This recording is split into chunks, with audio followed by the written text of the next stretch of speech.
Congress party తరపున ఎవరు ముఖ్యమంత్రి అవుతారని తెలంగాణ ప్రజలే కాక ప్రపంచవ్యాప్తంగా ఉండే తెలుగు వారందరూ కూడా ఆసక్తిగా ఉత్కంఠతో ఎదురు చూస్తున్నారు. రాజకీయ పార్టీల్లో కూడా చర్చనీయాంశమైంది. ప్రధానంగా ఇప్పుడు పోటీ ముఖ్యమంత్రి కొరకు ఇద్దరు అభ్యర్థుల మధ్య ఉంది. రేవంత్ రెడ్డి, మల్లు భట్టి విక్రమార్క. ఇక మూడవ వ్యక్తి ఉత్తమ్ కుమార్ రెడ్డి, మాజీ పిసిసి అధ్యక్షుడు ఉన్నా ఆయన హయాంలో ఆయన పిసిసి అధ్యక్షుడిగా ఉన్నప్పుడు పార్టీ విజయము సాధించలేదు కనుక ప్రధానంగా ఇద్దరి మధ్య ఉన్నది భట్టి విక్రమార్క, రేవంత్ రెడ్డి. కాంగ్రెస్ లెజిస్లేచర్ పార్టీ గెలిచిన శాసనసభ్యులందరూ కలిసి ఒక ఏకగ్రీవ తీర్మానము ద్వారా కాంగ్రెస్ పార్టీ హైకమాండ్ అధిష్టానం ఏ నిర్ణయం తీసుకుని వాళ్ళు ఎంపిక చేసిన ముఖ్యమంత్రికి మేము మద్దతు ఇస్తాము అని చెప్పి ఏకగ్రీవ తీర్మానం చేసిన ఎమ్మెల్యేల యొక్క అభిప్రాయాలను కూడా వ్యక్తిగత అభిప్రాయాలను పరిశీలకులుగా వచ్చిన వారు తీసుకోవటం అనేది విశేషం. భట్టి విక్రమార్క 2018లో గెలిచిన తర్వాత అప్పుడు కూడా 19 మంది కాంగ్రెస్ ఎమ్మెల్యేలు గెలిస్తే హైకమాండ్ బాగా చర్చించింది, లోతైన అధ్యయనం చేసి అన్ని రకాలుగా పార్టీకి దశాబ్దాల కాలంగా 3 దశాబ్దాలుగా సేవలు అందిస్తున్న రాజకీయ కుటుంబం మల్లు భట్టి విక్రమార్కని సిఎల్పి నాయకుడిగా ఎంపిక చేయటానికి దోహదపడింది. మల్లు భట్టి విక్రమార్క పెద్ద అన్న మల్లు అనంతరాములు 1978 నుంచి నాగర్ కర్నూలు పార్లమెంటు సభ్యుడిగా, ఆల్ ఇండియా కాంగ్రెస్ కమిటీ సంయుక్త కార్యదర్శిగా, state farms corporation of India చైర్మన్గా, రాజీవ్ గాంధీకి సన్నిహితంగా ఉంటూ ఆ రోజున ఆయన్ని చెన్నారెడ్డి 1989లో ముఖ్యమంత్రిగా ఉన్నప్పుడు మల్లు అనంతరాముల్ని ఉమ్మడి రాష్ట్ర ప్రదేశ్ కాంగ్రెస్ అధ్యక్షుడిగా నియమించడం జరిగింది. ఏదైనా కారణం వల్ల చెన్నారెడ్డిని ముఖ్యమంత్రిగా మారిస్తే మల్లు అనంతరాముల్నే ముఖ్యమంత్రిగా పెట్టే అవకాశం ఉన్నదని వార్తలు ఆనాడు వెలువడినాయి. భట్టి విక్రమార్క ఎస్సీ సామాజిక వర్గం, మాల సామాజిక వర్గానికి చెందినవాడు. కేసీఆర్ నేను అధికారంలోకి వస్తే దళితుడిని ముఖ్యమంత్రి చేస్తానని హామీ తప్పాడు కనుక ఆ హామీని మనం నెరవేర్చి దళితుడిని ముఖ్యమంత్రి చేయటము ద్వారా ఏప్రిల్ మేలో జరగబోయే లోక్సభ సీట్లు అధికంగా ఆంధ్రప్రదేశ్లోనే కాకుండా దేశవ్యాప్తంగా చూడండి, మేము కర్ణాటక రాష్ట్రంలో మేము గెలిస్తే బీసీ అభ్యర్థి సిద్ధరామయ్యని పెట్టాం, మేము ఆంధ్రప్రదేశ్లో గెలిస్తే అక్కడ ఒక దళితుడిని ముఖ్యమంత్రిగా పెట్టామని చెప్పుకొని దేశవ్యాప్తంగా దళితులను ఆకర్షించటానికి అదొక అస్త్రంగా ప్రయోగించవచ్చనే ఆలోచన హైకమాండ్ మదిలో ఉంది. ఇక భట్టి విక్రమార్క ఆయన 1990 నుంచి ఒకే పార్టీ, ఏ పార్టీ కూడా మారలా. ఆయన అంచెలంచెలుగా ఎదిగి 2007లో ఖమ్మం జిల్లా నుంచి ఎమ్మెల్సీగా, 2009 నుంచి ప్రారంభించి వరుస విజయాలు 9, 14, 18, 23 4వసారి. 2009లో చీఫ్ విప్గా ఉన్నాడు. 9 నుంచి 11 వరకు, 11 నుంచి 14 వరకు డిప్యూటీ స్పీకర్గా ఉన్నాడు. పార్టీకి విధేయుడు, వివాదరహితుడు, సీనియర్లను జూనియర్లను అందరిగా సమానంగా చూస్తూ అహంభావం లేకుండా కలుపుగోలుతనంతో అందరినీ కలుపుకుని వెళ్తాడు. బట్టి విక్రమార్క అంటే ఎవరైతే ముఖ్యమంత్రి ఆశావహులైన కోమటిరెడ్డి వెంకటరెడ్డి, ఉత్తమ్ కుమార్ రెడ్డి, జానారెడ్డి లాంటి వాళ్ళు కూడా అందరూ కూడా ఆయన అభ్యర్థిత్వం ఆమోదయోగ్యమనే భావన ఉన్నది. ఈ విధంగా బట్టి విక్రమార్క పేరు సోనియా గాంధీ, మల్లికార్జున ఖర్గే, రాహుల్ గాంధీ, ప్రియాంక గాంధీ సూచించే అవకాశాలు ఎక్కువగా ఉన్నాయి.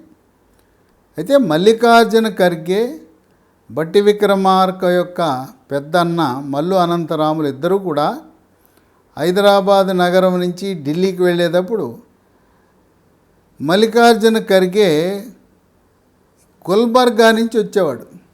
వీళ్ళిద్దరూ ప్రయాణం కలిసి వెళ్ళటం, కలిసి రావటం, ఆ విధంగా మల్లికార్జున ఖర్గే కుటుంబానికి బట్టి విక్రమార్క కుటుంబానికి అవినాభావ సంబంధం ఉంది. ఇదే కుటుంబంలో బట్టి విక్రమార్క రెండవ అన్న మల్లు రవి, ఆయన ప్రదేశ్ కాంగ్రెస్ తెలంగాణ రాష్ట్ర ప్రదేశ్ కాంగ్రెస్ ఉపాధ్యక్షుడిగా ఉన్నాడు. ఆయన నాగర్ కర్నూలు ఎంపీగా, జడ్చర్ల శాసనసభ్యుడిగా, ఢిల్లీలో ఉమ్మడి ఆంధ్రప్రదేశ్ అధికార ప్రతినిధిగా క్యాబినెట్ ర్యాంక్తో ఉండటం, ఆయన కూడా క్రియాశీలకంగా ఈ రోజున కాంగ్రెస్ పార్టీ విజయానికి కృషి చేయటం. మల్లు బట్టి విక్రమార్క కుటుంబం పార్టీలు మారల, పార్టీకి విధేయుడు, దళితుడు. ఏ విధంగా కర్ణాటక రాష్ట్రంలో అక్కడ బీసీ సామాజిక వర్గాన్ని ముఖ్యమంత్రి ఇచ్చారు, ఆ విధంగా దేశంలో మంచి సంకేతాలు వెళ్ళినాయి. అక్కడ డీకే శివకుమార్ ప్రదేశ్ కాంగ్రెస్ అధ్యక్షుడిగా కర్ణాటకలో ఉండి అష్ట కష్టాలు పడి గెలిపించిన పిసిసి అధ్యక్షుడిగా డీకే శివకుమార్ను కొనసాగిస్తూ ఆయన ఉప ముఖ్యమంత్రిగా ఒక 2.5 సంవత్సరాలు కొనసాగించమన్నారు. అదేవిధంగా ఇక్కడ కూడా మొదట బట్టి విక్రమార్కను ప్రదేశ్ రాష్ట్ర ముఖ్యమంత్రిగా నియమిస్తూ ఎన్నికల నిర్వహణకు రేవంత్ రెడ్డిని ప్రదేశ్ కాంగ్రెస్ అధ్యక్షుడిగా కొనసాగిస్తూ రెండవ ఛాన్సు, మొదటి 2.5 సంవత్సరాలు బట్టి విక్రమార్క అయిన తరువాత కర్ణాటక ఫార్ములా ప్రకారం సిద్ధరామయ్య తర్వాత ముఖ్యమంత్రి పదవిని అలంకరించబోయేది డీకే శివకుమార్.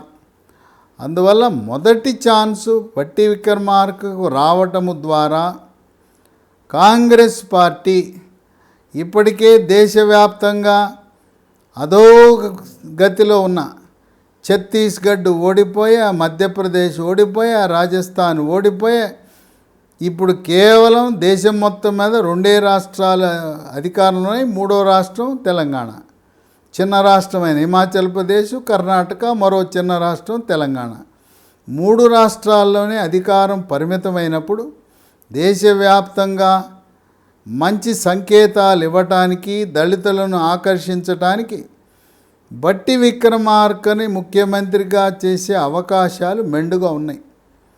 అయితే రేవంత్ రెడ్డి ఆయన కొంచెం మరి ఆయన్ని ఒప్పించవలసిన అవసరం కూడా ఉంది. ఎందుకంటే రేవంత్ రెడ్డి పార్టీ మారొచ్చాడు. ఆయన తెలుగుదేశం పార్టీ నుంచి ఈ పార్టీలోకి వచ్చి కేవలం ఆయన 2 సంవత్సరాలే కాంగ్రెస్ పార్టీలో పనిచేశాడు. చంద్రబాబు నాయుడు శిష్యుడనే ముద్ర ఉన్నది. ఆయన ఓటుకు నోటు కేసులో ఆయనపై కేసు ఉన్నది. ఆయన జైల్లో కూడా వెళ్ళవలసిన పరిస్థితి వచ్చింది. అందువల్ల ఆయనపై కేసు నమోదవటం.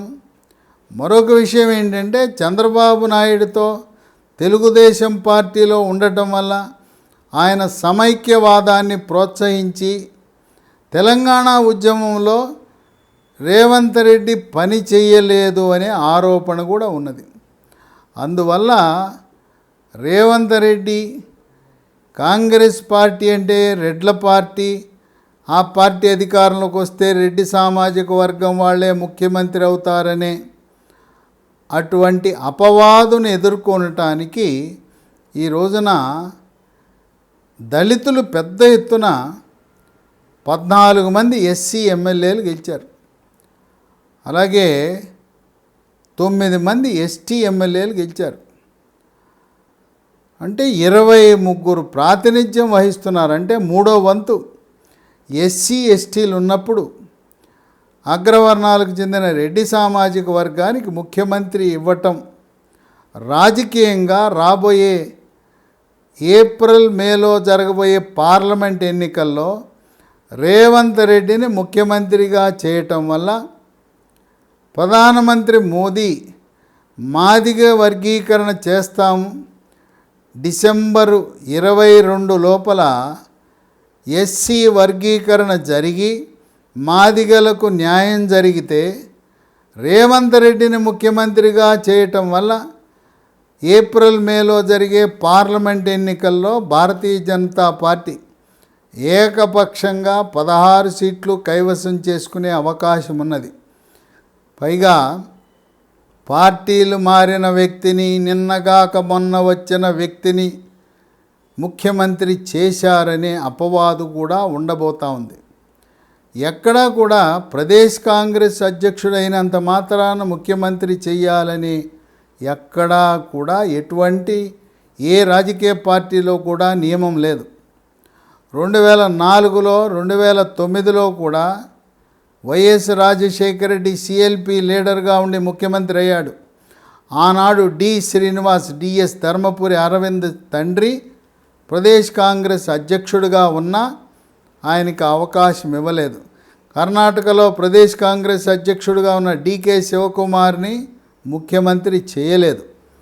కనుక ప్రదేశ్ కాంగ్రెస్ అధ్యక్షుడిని ముఖ్యమంత్రి చేయాలనే ఆనవాయితీ కానీ నియమము కానీ ఎక్కడా లేదు.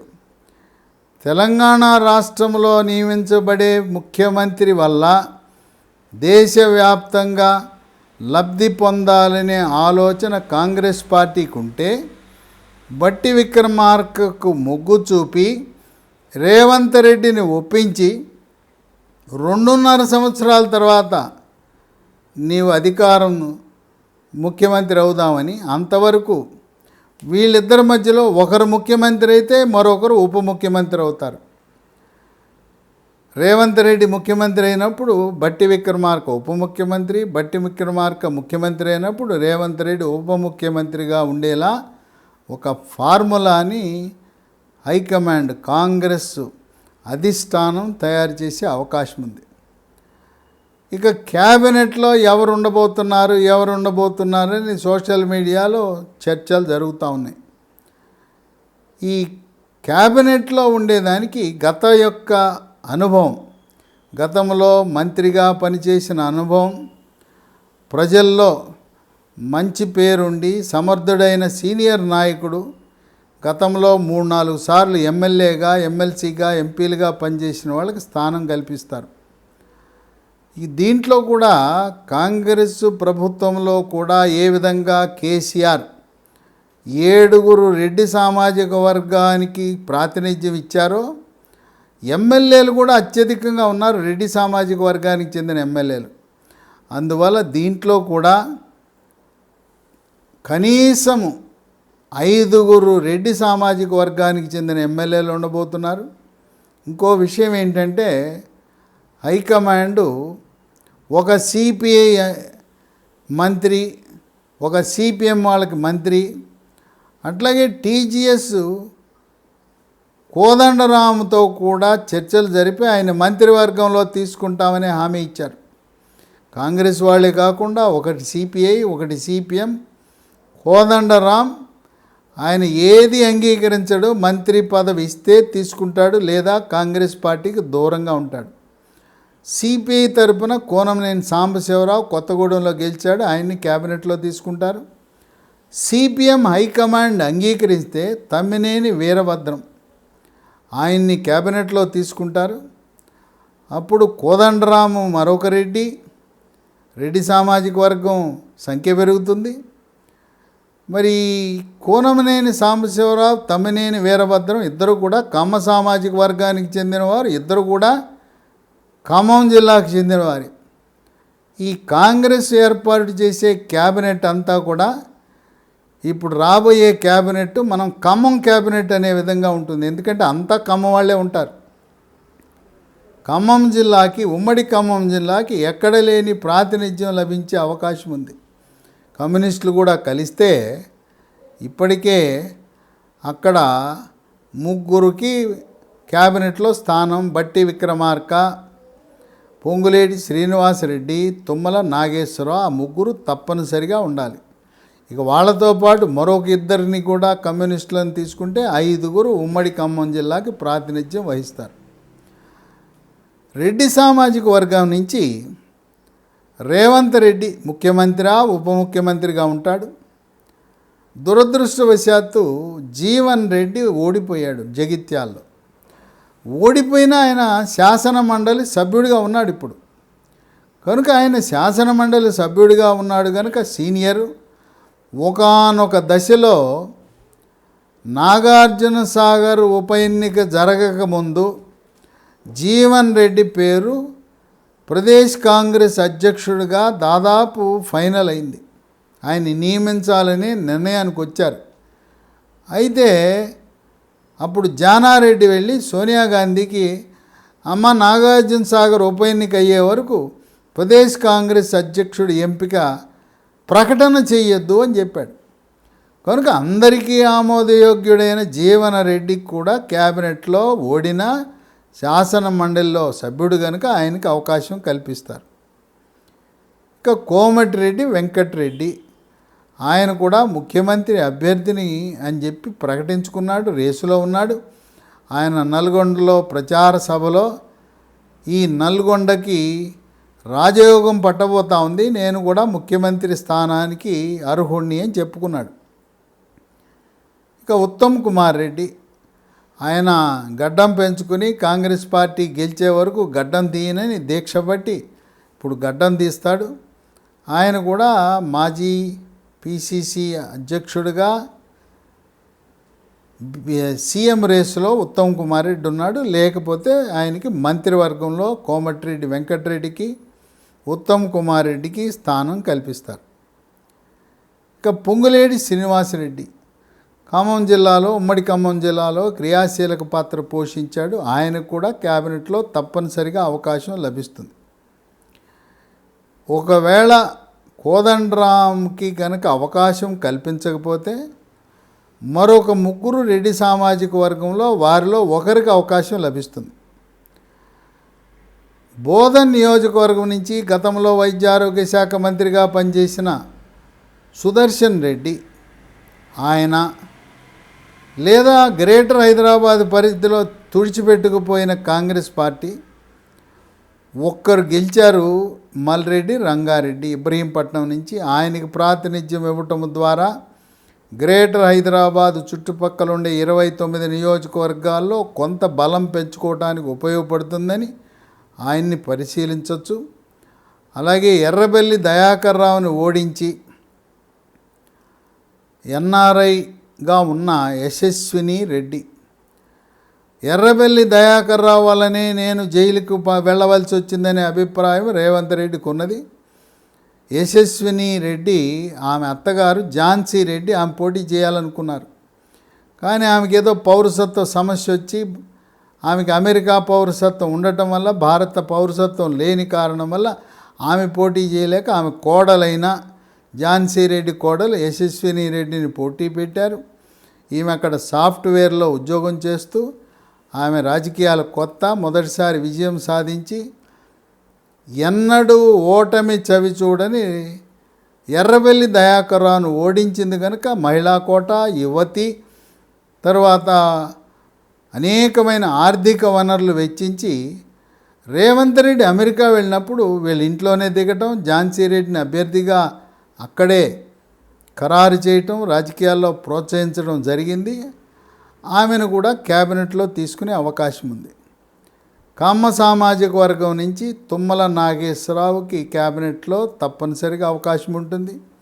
బ్రాహ్మణ సామాజిక వర్గం నుంచి శ్రీధర్ బాబు మాజీ ఉమ్మడి రాష్ట్ర స్పీకర్ శ్రీపాదరావు కుమారుడు, వివాదరహితుడు, గతంలో విద్యాశాఖ మంత్రిగా పనిచేశాడు, నీతి నిజాయితీకి మారుపేరు, విద్యాధికుడు. ఆయన బ్రాహ్మణ సామాజిక వర్గం, ఆయన తప్పకుండా ఆయన క్యాబినెట్లో అవకాశం ఉంటుంది. ఇక మైనారిటీల తరపున పోటీ చేసిన 3 ఓడిపోయారు. ఇక్కడ నాంపల్లిలో ఓడిపోయాడు, అక్కడ నిజామాబాద్ అర్బన్లో షబ్బీర్ అలీ ఓడిపోయాడు, క్రికెటరు ఆయన అజరుద్దీన్ జూబ్లీ హిల్స్లో ఓడిపోయాడు. వీళ్ళు 3 ఓడిపోయినా మైనారిటీకి ప్రాతినిధ్యం తప్పకుండా ఇవ్వాలి. కనుక ఓడినా కూడా షబ్బీర్ అలీకి అవకాశం తప్పకుండా లభిస్తుంది. హైకమాండ్లో షబ్బీర్ అలీకి మంచి పలుకుబడి ఉంది. వెలమ సామాజిక వర్గం నుంచి ఒకరికి కానీ ఇద్దరికి కానీ ఇవ్వాలి. ఒకరికి ఇస్తే జూపల్లి కృష్ణారావుకు తప్పనిసరిగా ఉంటుంది. ఇద్దరికి ఇచ్చే అవకాశం ఉంటే ప్రేమసాగర్ రావు, ఆయన ఉమ్మడి ఆదిలాబాద్ జిల్లాలో విశేషమైన కృషి చేసిన వ్యక్తి. ఇక బీసీ సామాజిక వర్గంలో తప్పనిసరిగా ఇవ్వాల్సిన వ్యక్తులు 2, పొన్నం ప్రభాకర్ గౌడ్, ఇంకొకరు కొండా సురేఖ.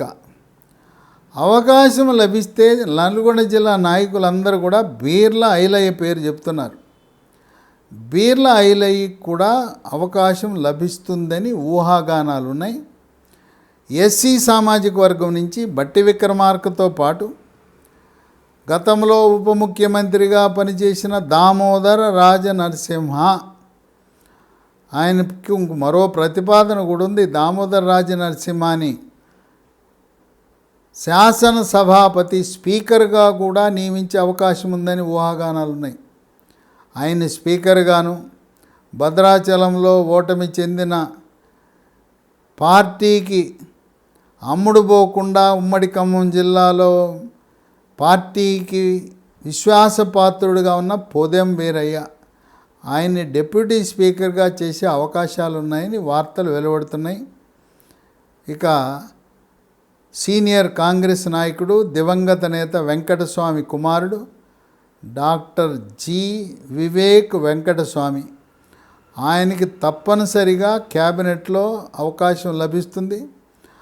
ఆఖరి నిమిషంలో ఎన్నికల నోటిఫికేషన్ విడుదలైన తర్వాత, నామినేషన్ల ప్రక్రియ ప్రారంభమైన తర్వాత భారతీయ జనతా పార్టీ నుంచి మారి కాంగ్రెస్లో చేరి చెన్నూరు నుంచి పోటీ చేసి గెలిచిన వివేక్ వెంకటస్వామి కూడా తప్పకుండా క్యాబినెట్లో అవకాశం లభిస్తుంది.